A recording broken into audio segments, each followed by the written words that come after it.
Hi Fapton. Download the Keymapper app from the Play Store. It's cost-free and spyware-free.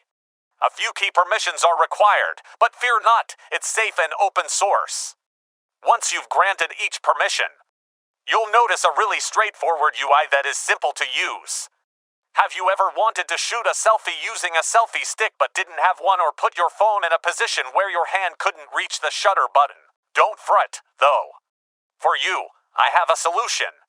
A wired earphone and an Android handset are all you need. You can attempt this technique with a non-wired headset or an iOS smartphone, even though I haven't. Let me know if it works. Now all you have to do is follow my instructions. It's quite simple. The functionality of this app depends on your device and whether it grants the necessary permissions.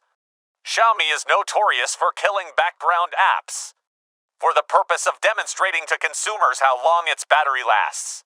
To add a trigger, simply click the plus sign. Just make sure your wired earbuds are connected in. Now, press record trigger. You will have 5 seconds to record a trigger. Pressing the earphone microphone button will record a trigger. Once a trigger has been registered, you must decide what it should do. There are a lot of options in this app that are easy to understand, that you can check out if you want to, but for the time being we go into Actions tab on the top. There are a ton of triggers in this app. Here, our goal is to activate the shutter button on whatever camera app you may be using. There are 2 methods to achieve that, either by using the volume button or by touching the screen.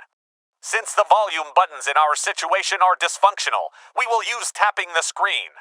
To notify the app which area of the screen has to be touched in this situation, we require the coordinates of our screen.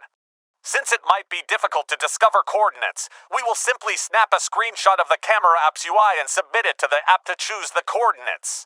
To illustrate, I'm using the camera on my Snapchat app, but you can use any camera app. Just locate the screenshot you took of the camera app's user interface. Choose the shutter button's coordinates on your screenshot, and don't forget to save it.